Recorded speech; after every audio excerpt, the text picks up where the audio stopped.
Durga Malayalam astrology ചാനലിലേക്ക് എല്ലാവർക്കും സ്വാഗതം. ഇന്ന് നമ്മളെ രാശിചക്രത്തിലെ രവി 12 രാശികളിൽ നിന്ന് കഴിഞ്ഞാലുള്ള പൊതുവായ കാര്യങ്ങൾ പറഞ്ഞു കഴിഞ്ഞിരുന്നു.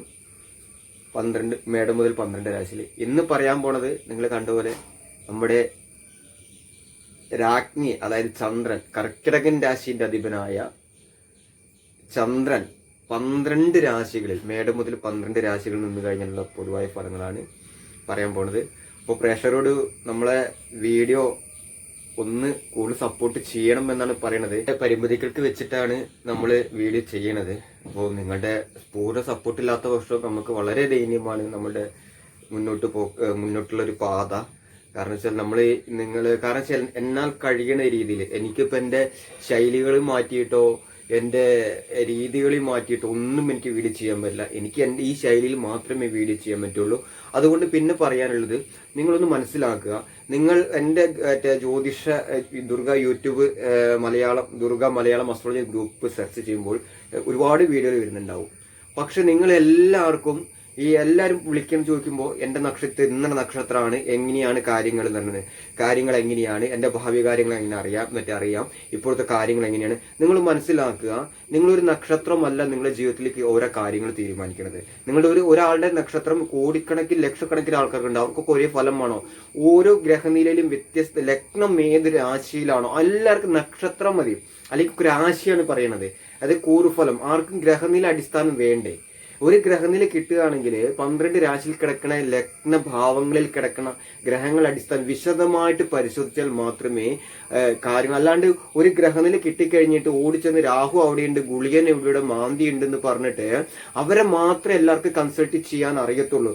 യഥാർത്ഥ രീതിയിൽ 12 രാശിയിൽ കിടക്കുന്ന ഗ്രഹങ്ങളെ എങ്ങനെയൊക്കെ നിൽക്കണ, അതിന്റെ രീതി, ഭാവന്മാര്, കാരകന്മാര്, പൊസിഷനിൽ നിൽക്കുന്ന രീതിയിൽ, ദൃഷ്ടി, അങ്ങനെ ഒട്ടനവധി കാര്യങ്ങൾ നോക്കാണ്ട്. അല്ലാതെ നിങ്ങൾ ഈ പറഞ്ഞ പോലെ ഏതെങ്കിലും യൂട്യൂബിൽ കയറി കഴിഞ്ഞാൽ എന്ത് നോക്കുകയാണെങ്കിൽ രാഹു കേതു ഗുളികൻ മാത്രമേ ഉള്ളൂ. ബാക്കി ഇവർക്ക് ആരും ഗ്രഹങ്ങളെ കണ്ടുപിടിക്കില്ല. വ്യാഴത്തെ കണ്ടുപിടിക്കുന്നില്ല, ശനിയാണെങ്കിലും കുജനായാലും എന്ത് പറഞ്ഞു കഴിഞ്ഞാലും ഈ പറയുന്ന കൂറുഫലം മാത്രം ഫലം വെച്ചുകൊണ്ട് നിങ്ങൾ ഒന്നും നേടാൻ പോകുന്നില്ല.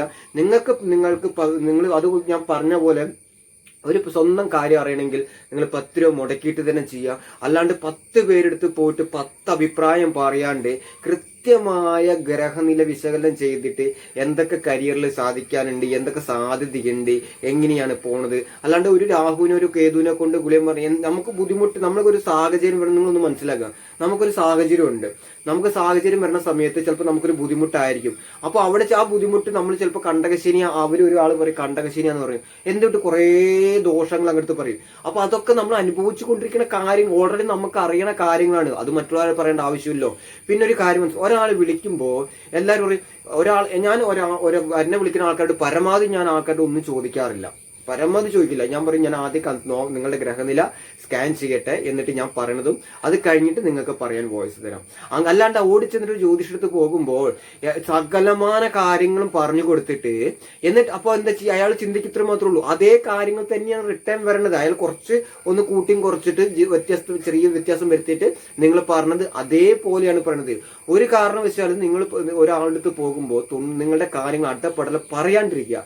അത് നമുക്ക് അറിയാം. ഒരു ജ്യോതിഷന് അയാളുടെ പ്രശ്നങ്ങൾ ഗ്രഹനില നോക്കിക്കഴിഞ്ഞാൽ തീർച്ചയായിട്ടും അറിയാൻ പറ്റില്ല. പിന്നെ എന്തിനാണ് നിങ്ങൾ അവിടെ മുൻകൂട്ടിയിട്ട് എല്ലാം പറഞ്ഞു കൊടുക്കുന്നത്? ഇവിടെ എല്ലാവരും ഇങ്ങനെ ചെയ്യില്ല. ആദ്യം ചെന്നിട്ട് എന്താ വിഷയം ചോദിക്കും, ആ കുടുംബത്തിലെ ദോഷമാണ്, മോന് ദോഷമാണ്, അങ്ങനെയാണ്, മോന് കൂട്ടുകെട്ടാണ്, അങ്ങ് ആ ദോഷമുണ്ട്, ഈ ദോഷമുണ്ട്, ചേനയാണ്, ചേമ്പാന്നൊക്കെ പറഞ്ഞിട്ട് അയാളൊന്നും നോക്കൂല. ഒരു കബഡി പ്രശ്നമാണെങ്കിൽ അല്ലെങ്കിൽ ഗ്രഹനില എടുക്കുകയാണെങ്കിൽ ആ സമയം നോക്കും, കണ്ടകശനിയാണ്, രാഹുലാണ് 10ലുണ്ട്, അല്ലെങ്കിൽ 5ാം ഭാവത്തിലുണ്ട്, 6ലാണ്, ഇങ്ങനെയാണ് സംഭവം. ഒറ്റയടിക്ക് ഇവർ പറഞ്ഞത് എന്താണോ അതേ ചർച്ച നിങ്ങൾ ഞാൻ പരീക്ഷണം ചെയ്തു നോക്കും. അപ്പൊ ഇന്നത്തെ ഇത് കഴിഞ്ഞു, നിങ്ങളെ ബോറടിപ്പിക്കുന്നില്ല, പക്ഷെ മനസ്സിലാക്കണമല്ലോ. അപ്പൊ ഇന്ന് നമുക്ക് രാശിചക്രത്തിലെ 2ാമത്തെ ഗ്രഹമായ ചന്ദ്രൻ 12 രാശികളിൽ നിന്ന് കഴിഞ്ഞാലുള്ള പൊതുവായ ഫലത്തിലേക്ക് എല്ലാവർക്കും സ്വാഗതം. അപ്പോ നമ്മള് മേടം രാശിയിൽ ചന്ദ്രൻ നിൽക്കുക. മേടൻ രാശിയാണ് 1ാമത്തെ രാശി. നമ്മുടെ മീനൻ രാശി 12ാമത്തെ രാശിയാണ്. അപ്പൊ മേടൻ രാശിയിൽ ചന്ദ്രൻ നിന്ന് കഴിഞ്ഞാൽ എന്തൊക്കെ ഫലങ്ങളാണ് ആചാര്യൻ പറഞ്ഞിരിക്കുന്നത് നോക്കാം നമുക്ക്. മേടൻ രാശിയാണ് 1ാമത്തെ രാശിയാണ്. രാശിചക്രത്തിലെ കർക്കിടക 4ാമത്തെ രാശിയെ കർക്കിടക രാശിന്റെ അധിപനാണ്. രവിയും ചന്ദ്രനെ നമ്മൾ പൊതുവെ പറയണ ഈ രാജ്ഞിയില് ഉൾപ്പെടുത്തിയ ഒരാളിന് പരിപൂർണമായിട്ട് സ്ത്രീ ഗ്രഹമാണ്. ആ ചരരാശിയുടെ അധിപനാണ്. അങ്ങനെ ഒട്ടനവധി കാര്യങ്ങൾ പറയാണ്ട്. ഇത് പൊതുവായിട്ട് മേടം രാശിയിൽ ചന്ദ്രൻ നിന്ന് കഴിഞ്ഞാൽ ആചാര്യൻ പറയണ കുറച്ച് കാര്യങ്ങൾ എന്തൊക്കെയാണ്, അതായത് എന്താ പറയുന്നത്, അന്യരെ സേവിക്കുന്നതിൽ സമർത്ഥനാകും. അതായത് മേടം രാശിയിൽ നിൽക്കുക കഴിഞ്ഞാൽ നല്ല വലിയ കുഴപ്പമില്ലാത്ത കാര്യങ്ങളാണ് പറയുന്നത്. നോക്കാം നമുക്ക് എന്തൊക്കെയാണ്. സമ്പത്ത് അസ്ഥിരതവും ഉണ്ടാകും. അതായത് അന്യരെ സേവിക്കുന്നതിൽ സമർത്ഥനുമാകും. അയാളുടെ സമ്പത്ത് അസ്ഥിരമാകും. സഹോദരങ്ങളുമായി അകൽച്ചയ്ക്കിടവരും. പെട്ടെന്ന് സന്തോഷിക്കും. ഇലക്കറികളിൽ ഇഷ്ടം ഭവിക്കും. ചൂടോടും വേഗത്തിലും ഭക്ഷിക്കും. സാഹസികമായി പെരുമാറും. കർമാധികനമാകും. മാംസമില്ലാത്ത സൂക്ഷിച്ച അതായത് തടി നമ്മൾ പറയും മെല്ലിച്ച് ക്ഷീണത്തോട് കൂടിയിട്ടുള്ള നമ്മൾ തുടകൾക്ക് വണ്ണം കുറവുള്ള വ്യക്തിയായിരിക്കും, അല്ലെങ്കിൽ കാൽമുട്ടുകളായിരിക്കും എന്നാണ് പറയുന്നത്. അതേപോലെ നഖങ്ങൾ കുൽസിതങ്ങളായിരിക്കും. സഞ്ചാര സ്വഭാവിയോ അഥവാ പല സ്ഥലങ്ങളിൽ മാറി മാറി താമസിക്കുകയോ ചെയ്യും. കാരണം ചരരാശിയാണ്, ചരരാശിന്റെ അധിപനാണ് ചന്ദ്രൻ. അപ്പൊ അങ്ങനെയും കൂടി ഒരു പ്രത്യേകതയുണ്ട്. മാറ്റങ്ങൾ ജീവിതത്തിലേക്ക് വന്നുകൊണ്ടേയിരിക്കാം. കണ്ണുകൾ അല്പം ചുവന്ന് വൃത്താകൃതിയിൽ ഉള്ളവരാകും. ജലത്തിൽ ഭയം ഉണ്ടാകും എന്നാണ് പറയണത്. അത് അഗ്നിയുടെ രാശി. ഇതിന്റെ ആധിപത്യം എന്ന് പറയുന്നത് കുജനാണ്. കുജന്റെ കാരകത്വം അഗ്നിയാണ്. അഗ്നിയും ജലം കൂടി തമ്മിൽ ബന്ധപ്പെടുമ്പോൾ നിങ്ങൾക്കറിയാലോ, വെള്ളത്തിലെ അഗ്നി വന്നു കഴിഞ്ഞാൽ എന്തായി കെട്ടുപോകും. അപ്പൊ അതുപോലെ തന്നെ അഗ്നിയിൽ ഭയമുള്ള ജലത്തിലെ പേടി ഉള്ള ആളായിരിക്കും എന്നാണ് പറയുന്നത്. അപ്പൊ അതുകൊണ്ടാണ് പറയുന്നത് വ്രണം, മുറിവ് മുതലായവയാൽ വ്രണങ്ങൾ ഉണ്ടാകാം. അതേപോലെ തന്നെ മുറിവ് ഉണ്ടാകാം. അതേപോലെ തന്നെ തലയിൽ അടയാളം ഭവിക്കും. സ്ത്രീജിതനും അഭിമാനിയും അത്യന്തം ചപലനുമാകും. അപ്പൊ മേടൻ രാശിയിൽ നിന്ന് കഴിഞ്ഞാൽ ഇത്രയുമാണ് ആചാര്യൻ നമ്മൾ ചന്ദ്രൻ നിന്ന് കഴിഞ്ഞാൽ പൊതുവായിട്ട് പറയണേ. പിന്നെ പറയുന്നുണ്ട് സഹോദരങ്ങളിൽ ഒന്നാമനോ മുഖ്യനോ ആയിത്തീരും. അടുത്തത് ഇടവൻ രാശിയിൽ 2ാമത്തെ രാശിയാണ് ഇടവൻ രാശിയിൽ. ആ ഇടവൻ രാശിയിൽ ചന്ദ്രൻ നിന്ന് കഴിഞ്ഞാൽ എന്താ പറയുന്നത്, വീഡിയോ പെട്ടെന്ന് സ്പീഡാക്കി പോവുകയാണ്. കാരണം വെച്ചാൽ 20-25 മിനിറ്റ് ഒക്കെ പെട്ടെന്ന് ആവുമ്പോൾ നിങ്ങൾക്ക് ആരും പ്രേക്ഷകർ ഏറ്റെടുക്കുന്നില്ല എന്നുള്ളൊരു വളരെ ഒരു കഷ്ടമാണ്. കാരണം നമ്മളെപ്പോലെ ഒരു പരിമിതിക്ക് വെച്ചിട്ടല്ല ചെയ്തു തരാൻ പറ്റുള്ളൂ. കാരണം വ്യത്യസ്ത ഗ്രഹനില വിശകലനമായിട്ടും വരുന്നുണ്ട്. അപ്പൊ നമുക്ക് എന്തൊക്കെയാണ് ഇടവൻ ലഗ്നത്തിൽ ജനിച്ചു കഴിഞ്ഞാൽ പറയണത്, ചന്ദ്രൻ നിന്ന് അയാളുടെ മാറിടം വിസ്തൃതമായിരിക്കും. സൗന്ദര്യം വിലാസത്തോടു കൂടിയ നടത്തും. അതായത് നല്ല ഭംഗിയോടുള്ള നടത്തവും എന്നാണ് പറയുന്നത്. വിലാസം നല്ല ഭംഗിയോടുകൂടിയും സൗന്ദര്യം ഉള്ള ശരീരപ്രകൃതിയായിരിക്കും, മാറിടമായിരിക്കും. അതേപോലെ തന്നെ കറുത്ത ചുരുണ്ട തലമുടി അല്ല. അപ്പം നിങ്ങൾ വിചാരിക്കും ഇടവലഗ്നക്കാരൊക്കെ ഈ ചന്ദ്രൻ ലഗ്നക്കാർക്ക് ചുരുണ്ട മുടിയായിരിക്കും, അങ്ങനെ വിചാരിക്കരുത്. ഇത് ഒരു സാധാരണ പൊതുവായിട്ടുള്ള ഫലങ്ങൾ പറയുന്നത് മുഖത്ത് അപ്പൊ ആ ഒരു രീതിയിൽ മാത്രമേ എടുക്കാൻ പാടുള്ളൂ എന്നുള്ളതും കൂടിയാണ്. അതുപോലെ തന്നെ ദാനശീലനായിരിക്കും. കാരണം രണ്ടാം രാശി എടുത്ത ഇടവൻ രാശി എന്ന് വെച്ചാൽ ചന്ദ്രന്റെ ഉച്ചരാശിയാണ്. അതുകൊണ്ടായിരിക്കും അങ്ങനെ കൂടുതലായിട്ട് പറയുന്നത് സ്ഥിരരാശിയും കൂടിയാണ്. പിന്നെ അതുപോലെ ദാനശീലനും കർമാധിപനും കീർത്തിയുമാനുമാകും. പുരുഷ സന്താനങ്ങൾ കുറഞ്ഞും സ്ത്രീ സന്താനങ്ങൾ വർദ്ധിച്ചിരിക്കും. ജീവിതത്തിന്റെ അതായത് ഇടവൻ രാശി എന്ന് പറയുന്നത് ഒന്നാമത് എനിക്ക് തോന്നുന്നു ഇടവൻ രാശിന്റെ പ്രത്യേകത അത് തന്നെയായിരിക്കും. കാരണം 2 സ്ത്രീ ഗ്രഹമാണ് പരിപൂർണമായിട്ട്. അതുകൊണ്ടായിരിക്കും പുരുഷ സന്താനങ്ങൾ കുറഞ്ഞിരിക്കും, സ്ത്രീ സന്താനങ്ങൾ കൂടിയിരിക്കും എന്ന് പറയുന്നത്. പക്ഷെ അതേപടി എടുക്കരുത്, പൊതുവായിട്ടുള്ള കാര്യങ്ങളാണ്. ഒരു ലഗ്നമോ ഒരു ഇടവൻ രാശിയിൽ ചന്ദ്രൻ നിൽക്കുന്ന ഫലങ്ങളല്ല. 12 രാശിയിൽ കിടക്കണ ഗ്രഹങ്ങളെ അടിസ്ഥാനം നോക്കിയിട്ടാണ് കാര്യങ്ങൾ ഒരു തീരുമാനിക്കുന്നത്. സ്ത്രീ സന്താനങ്ങൾ വർദ്ധിച്ചിരിക്കും. ജീവിതത്തിന്റെ അന്തരങ്ങളിൽ സുഖം അനുഭവിക്കും. ചുമലുകൾ ഉയർന്നിരിക്കും. കൈകാലുകൾ മാംസദളങ്ങളാകും. പാർശ്വങ്ങളിലോ മുഖത്തോ പിൻപുറത്തോ മറുകിന്റെ അടയാളം ഉണ്ടായിരിക്കും. സത്യസംഭാഷണം ക്ഷമാശീലവും കഫപ്രകൃതിയും ഭവിക്കും. ഇടവൻ രാശിയിൽ നിന്ന് കഴിഞ്ഞാൽ ഭൂമിയോളം ക്ഷമിക്കും, അവസാനം പിടിച്ചാൽ കിട്ടാത്തൊരു സ്വഭാവം ഉണ്ടാകും. അതേപോലെ തന്നെ മിഥുനൻ രാശിയിൽ ചന്ദ്രൻ നിന്ന് കഴിഞ്ഞാൽ എന്താ പറയുന്നത്, ഉയർന്ന മൂക്കും കറുത്ത കണ്ണുകളും ഭവിക്കും. സാഹിത്യ കല മുതലാവയിൽ വൈദുഷ്ട്യം നേടും. അതുപോലെ തന്നെ ചന്ദ്രൻ ഇവിടെ നിന്ന് കഴിഞ്ഞാൽ ജ്യോതിഷം, കണക്ക്, ഗണിതം ഇത്യാദി കാര്യങ്ങൾ, ടീച്ചിങ് മേഖലയൊക്കെ മറ്റേ ഈ മിഥുന രാശിയിൽ നിന്ന് കഴിഞ്ഞാൽ പറയാം ഒരു ശുഭന്റെ രാശിയാണ്. കലയോട് താല്പര്യമുള്ള രാശിയാണ് കന്യം ഈ മിഥുനം എന്ന് പറയുന്നത്. അതേപോലെ തന്നെയാണ് അതാണ് പറയുന്നത് സാഹിത്യം, കല മുതലായവയിൽ വൈദുഷ്ട്യം നേടും. സുഖാനുഭവങ്ങളും സുഖത്തിൽ താല്പര്യമുണ്ടാകും. ബുദ്ധിഗുണങ്ങൾ ശക്തമാകും. ശരീരത്തിൽ ഞരമ്പുകൾ പൊന്തിയിരിക്കും. അതായത് ഇപ്പൊ എന്റെ ശരീരത്തിലൊക്കെ ഞരമ്പുകളൊക്കെ നല്ലപോലെ ചൂടൊക്കെ തട്ടിക്കഴിഞ്ഞാൽ നല്ലപോലെ പൊന്തിയിരിക്കും. പക്ഷെ അത് സാധാരണ രീതിയിലാണ്. എന്റെ ലഗ്നത്തിൽ എന്റെ ലഗ്നം ചന്ദ്രൻ ഏത് രാശിയിൽ നിൽക്കുന്ന പോലും ഞാൻ ഈ നിമിഷം വരെ നോക്കിയിട്ടില്ല കേട്ടോ. അപ്പൊ അതുകൊണ്ട് പൊതുവായിട്ടുള്ള കാര്യങ്ങളാണ് പറയുന്നത്. ചിലപ്പോൾ ശരിയായിരിക്കാം കാരണം ഞരമ്പിന്റെ കാരകത്വം ബ്ലഡിന്റെ കാരകനൊക്കെ ചന്ദ്രനാണ്. അപ്പൊ അതുകൊണ്ട് ഇത് ഉണ്ടാകും എന്നാണ് പറയുന്നത്. പ്രിയം തോന്നുന്ന മാറ് സംഭാഷണം ചെയ്യും. നല്ല രീതിയിൽ സംഭാഷണം ചെയ്യുന്ന ആളായിരിക്കും. എല്ലാവർക്കും കാണാൻ ഇഷ്ടനും സ്ത്രീകൾക്ക് അധീനനുമാകും. പൊക്കമുള്ള ശരീരവും ഹാസ്യരസത്തിൽ പ്രീതിയും പുരുഷത്വമില്ലാത്തവരോട് കൂട്ടുകൂടും. മാരുടെ അനുഭവം സിദ്ധിക്കും. സന്തോഷവും ഉള്ളവനായിരിക്കും. അതെന്ന് വെച്ചാൽ ഒരു ഉഭയരാശിയാണ് എന്ന് പറയുന്നത്. ഈ ഉപരാശിയിൽ ഇവിടെയൊക്കെ ലഗ്നം വരിക. ഇവിടെ ഉപരാശി ഏഴാം ഭാവം ഏഴാം ഭാവാധിപനും ഈ കാരകന്മാരൊക്കെ ഉപജയരാശിയിലൊക്കെ നിൽക്കുകയാണെങ്കിൽ 2 വിവാഹ സാധ്യത ഒക്കെ പറയാൻ പറ്റും എന്നാണ് പറയുന്നത്. അതേപോലെ തന്നെ കർക്കിടകൻ രാശിയിൽ ചന്ദ്രൻ നിന്ന് കഴിഞ്ഞാൽ കർക്കിടക രാശിയിൽ ചന്ദ്രൻ എന്താണ് പറയുന്നത്? കാരണം സ്വക്ഷേത്രമാണ് ചന്ദ്രന്റെ. അതായത് സൗഭാഗ്യവും ധൈര്യവും ഉള്ളവനാകും. വളരെ ബന്ധുക്കളും ഗ്രഹങ്ങളും ഉണ്ടാകും. സഞ്ചാരശീലനും ജ്യോതിഷ വിദ്യയിൽ വിജ്ഞാനം ഏറ്റവും കാമിയുമാകും. ഉപകാരസ്മരണയുള്ളവനും ഉന്നത അധികാരികൾക്ക് പ്രിയപ്പെട്ടവനും കാര്യാലോചനകളിൽ സമർത്ഥനും നീതിശാസ്ത്രങ്ങളിൽ അറിവുമുണ്ടാകും. പരദേശവാസത്തിനിടയാകും. പൂക്കളിൽ ജലക്രീഡകളിലും താല്പര്യം ഭവിക്കും. അയാളുടെ ജീവിതത്തിൽ വൃദ്ധിക്ഷയങ്ങളും ഉണ്ടാകും. ക്ലേശങ്ങൾ സഹിക്കും. അരക്കെട്ട് തടിച്ചിരിക്കും. ഒരു വശം ചരിഞ്ഞ് വേഗത്തിലുള്ള നടത്തവും തടിച്ച കഴുത്തും ഉണ്ടാകും. പൊതുവായിട്ടുള്ള മാത്രം എടുക്കാൻ പാടുള്ളൂ. ഇത് ഗ്രഹനില വിശകലനമല്ല. അടുത്തത് ചിങ്ങൻ രാശിയിൽ ചന്ദ്രൻ നിന്ന് കഴിഞ്ഞാൽ പറയുന്നത് മേടൻ രാശിയിൽ 5ാമത്തെ രാശി. കാരണം സ്പീഡാക്കി പോവുകയാണ്. അതുകൊണ്ടാണ് പറയുന്നത്. എന്താണ് പറയുന്നത്? ചന്ദ്രൻ അസ്ഥിബലം തടിച്ച കവിളിലും തീക്ഷണ സ്വഭാവം ഭവിക്കും. രോമങ്ങൾ കുറഞ്ഞിരിക്കും. മുഖം വിസ്തൃതവും കഴുത്ത് തടിച്ചതുമാകും. കണ്ണുകൾ ചെറിയവയും പിംഗലവർണ്ണമുള്ളവയുമാകും. സ്ത്രീകളെ ദൂഷിക്കും. വിശപ്പും ദാഹവും വർദ്ധിച്ചിരിക്കും. ദന്തരോഗം, ഹൃദയരോഗം, ഉദരരോഗം എന്നിവയുണ്ടാകാം. മാംസത്തിൽ പ്രീതി ഭവിക്കും. സന്താനങ്ങൾ കുറഞ്ഞിരിക്കും. അധികമായ കോപം മാറിടം വിരിവുള്ളതുമാകും.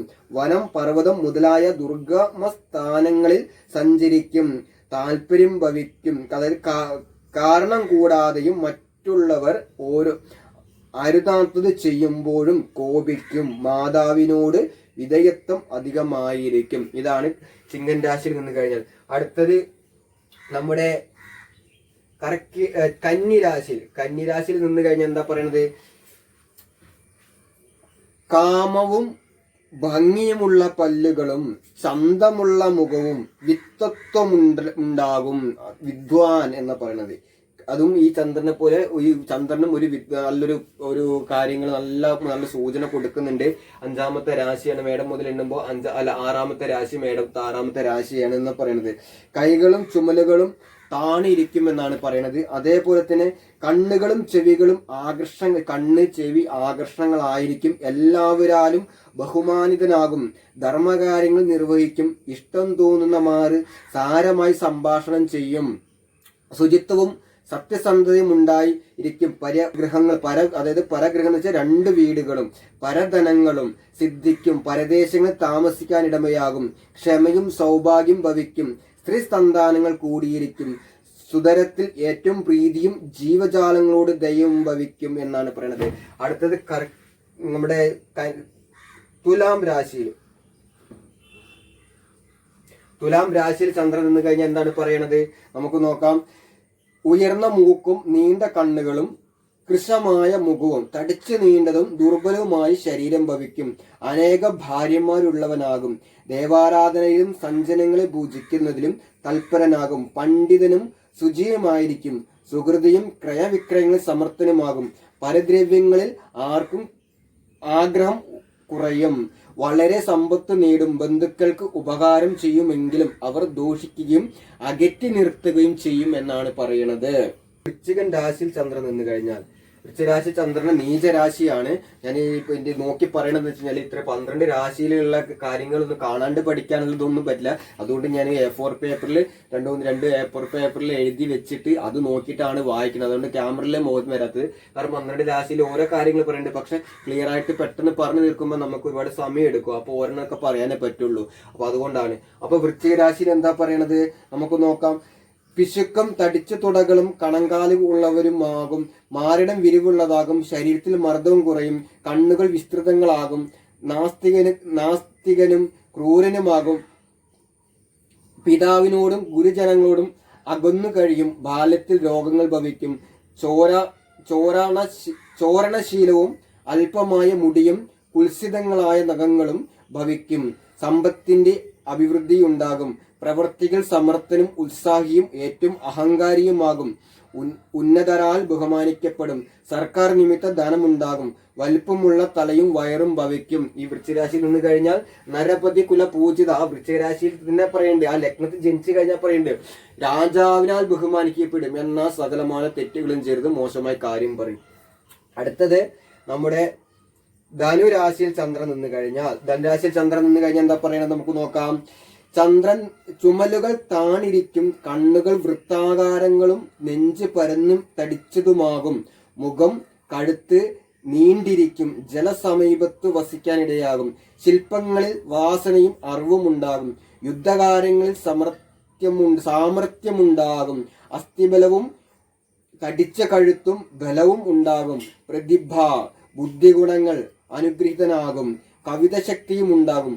ബലാത്കാരം കൊണ്ട് ആർക്കും വശത്താക്കാൻ കഴിയില്ല. പ്രയോഗം കൊണ്ടേ വശപ്പെടൂ. ചെവികളും മൂക്കും ചുണ്ടും തടിച്ചിരിക്കും. സംഭാഷണം ചതുരനാകും. ബന്ധുക്കളാൽ ദോഷിക്കും. അതായത് സാമുബായി എന്ന് വെച്ച് കഴിഞ്ഞാൽ ഇയാളെ സ്നേഹത്തിലൂടെ മാത്രമേ ഉള്ളൂ. അല്ലാതെ വാളെടുത്ത് പെട്ടെന്ന് ദേഷ്യം പിടിച്ചു കഴിഞ്ഞാൽ ആരും വണങ്ങത്തില്ല. സാമുബായി സ്നേഹിച്ച് വശ്യ രീതിയിൽ അവളെ വശത്താക്കാൻ മാത്രമേ അത് പറ്റുള്ളൂ. അടുത്ത രാശിയിൽ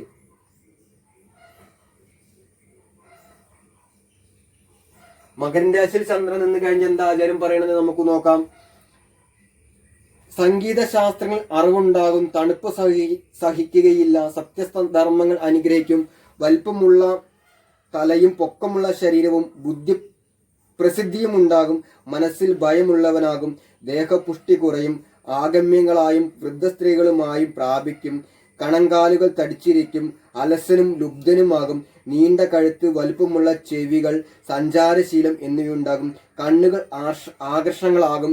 നിർദ്ദയത്വവും നിർലജ്ജയും ഉണ്ടായിരിക്കും ഫലങ്ങളായിരിക്കും.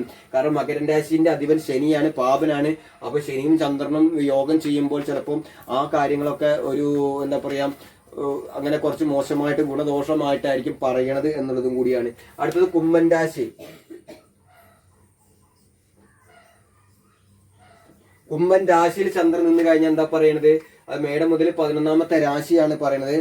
അതായത് മൂക്ക് ഉയർന്നിരിക്കും. മിനുപ്പും അഴകുമില്ലാത്ത ശരീരം, അതായത് ഒരു കാണാൻ ഭംഗിയില്ലാത്ത ശരീരം. അതേപോലെ തന്നെ കൈകാലുകൾ തടിച്ചിരിക്കും.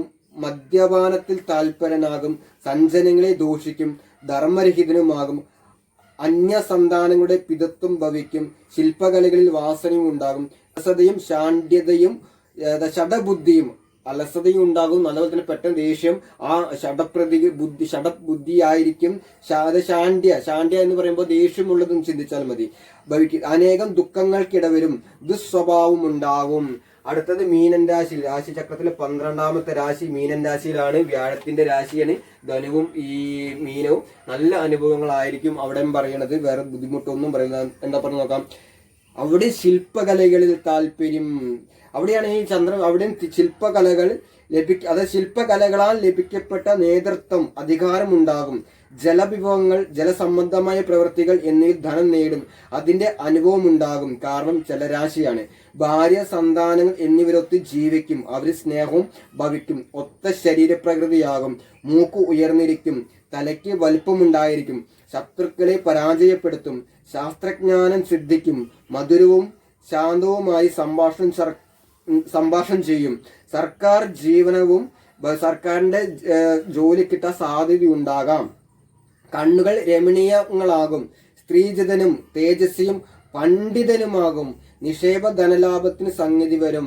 ഇതാണ് ഈ 12 രാശികൾ ചന്ദ്രൻ നിന്ന് കഴിഞ്ഞാൽ പൊതുവായിട്ട് കാര്യങ്ങൾ പറയണത്. അപ്പോൾ നിങ്ങൾക്ക് മനസ്സിലായെന്ന് വരും. ഞാൻ പറഞ്ഞ പോലെ ഒരു 12 രാശിയിൽ കിടക്കുമ്പോൾ പെട്ടെന്ന് പറഞ്ഞത് കൊണ്ട് തപ്പൽ വരുന്നത് കൊണ്ടാണ് നമുക്ക് A4 പേപ്പറിൽ ഞാൻ എഴുതിയിട്ട് അതിൽ നോക്കിയിട്ടാണ് ഞാൻ പറഞ്ഞു തന്നിരിക്കുന്നത്. അപ്പോൾ തീർച്ചയായിട്ടും നിങ്ങളുടെ സപ്പോർട്ട് പ്രതീക്ഷിക്കുന്നു, ലൈക്ക് പ്രതീക്ഷിക്കുന്നു. ഹൈപ്പ് എന്നുള്ള ബട്ടൺ നമ്മുടെ കമന്റ് ബോക്സിന്റെ സൈഡിലുണ്ട്. അത് സ്ക്രോൾ ചെയ്ത് കഴിഞ്ഞാൽ അതും കൂടി എനേബിൾ ചെയ്യണം എന്ന് പറഞ്ഞുകൊണ്ട് അടുത്ത വീഡിയോ എന്ന് പറയുന്നത് ചിലപ്പോൾ ഒരു വിവാഹത്തിന്റെ ഒരു പൊരുത്ത വിഷയമാണ്. കാരണം ഒരു മലപ്പുറത്ത് ഒരു നമ്മുടെ ക്ഷേത്രത്തിലെ ഒരു ശാന്തി നോക്കിക്കൊടുത്തിട്ട് 2 പേരുടെ കൂട്ടി യോജിപ്പിക്കാൻ നോക്കിയ ഒരു ഗ്രഹനിലയാണ്. അത് എന്നെ സമീപിച്ചു കഴിഞ്ഞപ്പോൾ ഞാൻ അത് വേണ്ട എന്ന് തന്നെ ഉറപ്പിച്ചു പറഞ്ഞു. അത് എന്തുകൊണ്ടാന്നുള്ളത് അതിനുള്ളൊരു വീഡിയോ വരുന്നതായിരിക്കും. അപ്പോൾ അങ്ങനെയുള്ള വ്യത്യസ്ത വീഡിയോ ആയിട്ട് വരുന്നവരെ എല്ലാവർക്കും നന്ദി, നമസ്കാരം.